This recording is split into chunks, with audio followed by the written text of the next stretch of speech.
বিরতির পর স্বাগত। পাঞ্জাবের ফিরোজপুরে পাকিস্তানি রেঞ্জার্সের হাতে আটক হয়েছিল বিএসএফ পিকে সাউ।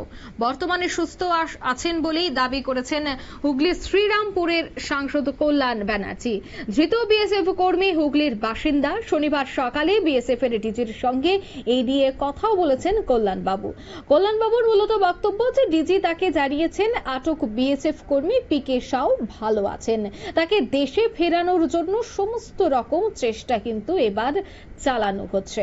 বিস্তারিত জানবো, টেলিফোন লাইনে যুক্ত হয়ে গেছে প্রতিনিধি রাজীব দত্ত। রাজীব, বর্তমানে ভারত এবং তার সাথে পাকিস্তানের মধ্যে যে একটা সম্পর্ক, দ্বিপাক্ষিক সম্পর্কে একটা চির ধরেছে, তার মধ্যে এই যে বিএসএফ কর্মী পিকে সাউ, সে বর্তমানে পাকিস্তানে রয়েছে এবং কতটা ঝুঁকিপূর্ণ হতে পারে? যদিও এখন তিনি সুস্থ রয়েছেন, কিন্তু কতটা ঝুঁকিপূর্ণ হতে পারে কি বলবে?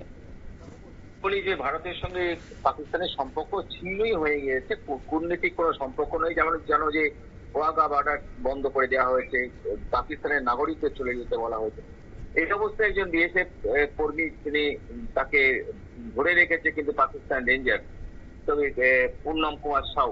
সে মূলত পাঞ্জাবের ফিরোজপুর থেকে তাকে ধরেছে ওখানে, যে সে গত বুধবার দিন, যেদিন মঙ্গলবার যে পহেলগাঁওয়ে যে ঘটনা ঘটে এবং তারপর থেকে ভারত পাকিস্তানের মধ্যে উত্তেজনা তৈরি হয়। এবং বুধবার দিন তিনি যখন সকালে ডিউটি করছিলেন, সেই সময় ভুলবশত তিনি পাকিস্তান সীমান্তে ঢুকে পড়েছিলেন এবং তখনই কিন্তু পাক রেঞ্জার্সরা তাকে আটক করে নিয়ে যায়।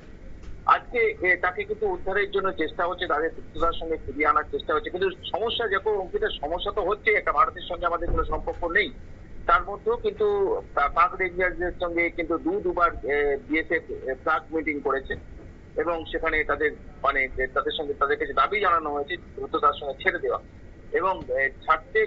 এখন জানি না পাকিস্তান কতটা তাড়াতাড়ি ছাড়বে, কিন্তু তাকে ছাড়তে তো হবেই, এটা তো স্বাভাবিক। কারণ তিনি তার কোনো অন্যায় করেননি, তিনি পাকিস্তান সীমান্তে ঢুকে পড়েছিলেন, এটাই নিয়ম। বহু পাকিস্তানি রেঞ্জার্স আমাদের ভারতে ঢুকে পড়েছিল, কিন্তু ভারত কিন্তু দ্রুততার সঙ্গে তাদের ছেড়ে দেয়। পাকিস্তান খুব টাল বাহানা করে এবং যার ফলে সমস্যা হচ্ছে এবং এখন সম্পর্কটা একদম নেই বলে পাকিস্তানে চলে। তো চেষ্টা হচ্ছে আজকে এই বিষয় নিয়ে আমাদের কল্যাণবাবুর এরিয়ার তিনি বাসিন্দা, হুগলির বাসিন্দা, তার সঙ্গে আজকে কল্যাণবাবু বিএসএফ এর ডিজির সঙ্গে কথা বলেছেন। ডিজি তাকে বলেছেন যে কথা চলছে, দু দেশের মধ্যে আলোচনা চলছে, খুব তাড়াতাড়ি তাকে ফিরিয়ে আনা সম্ভব হবে। দেখো কিভাবে ঢুকলেন উনি, সেটা হচ্ছে উনি যেহেতু ফিরোজপুরে জানো যে ওখানে কৃষি জমি রয়েছে, কৃষিকাজ যারা করেন, অর্থাৎ কৃষকদের পাহারা দেওয়ার দায়িত্বে ছিলেন তিনি। সেই সময় হঠাৎ করে এত গরম পড়ে গেছিল এবং তিনি গাছের মানে ছায়া খুঁজছিলেন এবং পাকিস্তান সীমান্তে যে কয়েকটি গাছ ছিল, সেই গাছের নিচে তিনি দাঁড়িয়েছিলেন এবং তার সেই গাছগুলো পাকিস্তান সীমান্ত, এবং তখনই কিন্তু ছাওয়াতে দাঁড়িয়েছিলেন। সেই সময় পাকিস্তান রেঞ্জার্সরা তাকে নিয়ে যায়। তিনি ভুল বুঝতে পারেননি, কারণ ওখানে সীমানা চিহ্নিত করার কোনো জায়গা ছিল না, এবং যার ফলেই তাকে ধরে নিয়ে যাওয়া হয়। এবং যখন তিনি তাকে নিয়ে যায়, তিনি আমাদের বিএসএফ এর পোশাকে ছিলেন, তার হাতে AK-47 ছিল এবং তার পরিচয়পত্র সবই ছিল, কারণ তিনি অন ডিউটিতে ছিলেন। তবে চেষ্টা করা হচ্ছে পাকিস্তান রেঞ্জার্সের দের সঙ্গে কথা চলছে, ভারতের বিএসএফ এর সঙ্গে কথা চলছে। তবে আশা করা যাচ্ছে খুব তাড়াতাড়ি তাকে ফিরিয়ে আনা সম্ভব হবে, কারণ তার জন্য সমস্ত যে প্রসেস, তারপর রিলেশন সম্পর্ক ছিন্ন হয়েছে সেটা আলাদা কারণ, কিন্তু যিনি ধরা পড়েছেন তিনি তার কোনো অভিযুক্ত না, তার বিরুদ্ধে কোনো অভিযোগ নেই।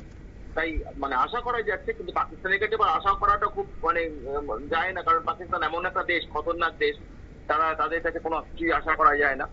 তবুও চেষ্টা করা হচ্ছে তাকে নিরাপদে ফিরিয়ে আনার জন্য এবং সমস্ত রকম উদ্যোগ কিন্তু বর্ডার সিকিউরিটি ফোর্সের তরফ থেকে নিয়ে চেষ্টা চলছে, যাতে খুব দ্রুততার সঙ্গে তাকে ফিরিয়ে আনতে পারে, দেশে ফিরিয়ে আনতে পারে। অঙ্কিতা, ধন্যবাদ। অর্থাৎ দেশে যেন খুব দ্রুত ফিরিয়ে আনা যায়, তার জন্য কিন্তু সমস্ত রকমের চেষ্টা চলছে।